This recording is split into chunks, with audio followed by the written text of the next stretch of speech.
Immunization causes autism, the dinosaurs never existed, the government is mind controlling us, and the Holocaust never happened. These are all popular conspiracy theories that plague the modern world. However, what makes them just conspiracies? How do I know dinosaurs ever walked the earth? I've never seen one. How do I, a 20-year-old Australian who's never been to Poland, prove that there were thousands of death sites and a process of systematic murder put into play to exterminate the Jews, let alone 6 million of them? To delve deeper into the psyche of a Holocaust denier, or as they like to be known, revisionist, one must first uncover what arguments they have to deny the Holocaust. The first main argument comes from the question, how come there's no written document outlining the plan to kill the Jews? So how do you prove that the death of the Jews is what they wanted? Lots and lots of quotes from a variety of different Germans in power, as the greatest way to prove someone's intent to kill is them saying it. From Hitler's constant talk of the Jewish problem and asking whether the Jewish spirit can ever really be eradicated, stating, it is a problem of whether our nation can recover its health in response to the Jewish problem, it becomes abundantly clear that Hitler saw the Jewish people as not only a personal threat, but a threat to the future existence of his beloved German race.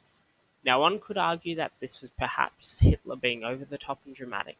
However, could you argue that all other high-ranking partners of Hitler were too, including Heinrich Himmler in his recorded speech in which he speaks of exterminating Jews and how perfectly clear it's part of our plan were eliminating Jews, exterminating them?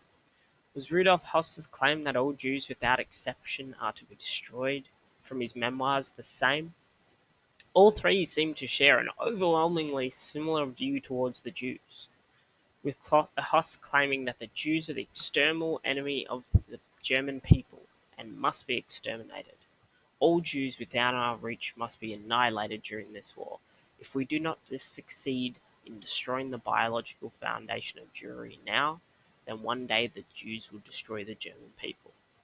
Although neither Hitler, Hoss, or Himmler wrote down their physical plan for systematic murder, it doesn't mean that it wasn't something they hadn't planned.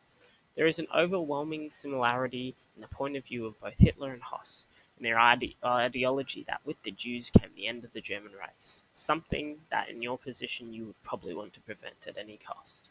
The Nazis were also quite prone to blowing up or burning down evidence of their atrocities, for example the whole Treblinka site. So it isn't perhaps too far-fetched that there was a document that was scorched along with various other Nazi items. A lot of revisionists also go on to argue the lack of evidence to support the existence of gas chambers as a method of extermination, claiming the fact that the majority of them were destroyed is evidence they never existed, with famous Holocaust denier David Irving claiming evidence of the chambers was totally demolished because there were no holes in the roof to insert poison. Irving continues, arguing that the gas chambers were used only to delouse corpses and objects. So, like the room from this image, it is simply a room like any other. However, upon analysis of the room, you can see it is slightly different to other rooms. The walls are solid and seem inescapable for both people and gases, and it does mirror a sort of bathroom design.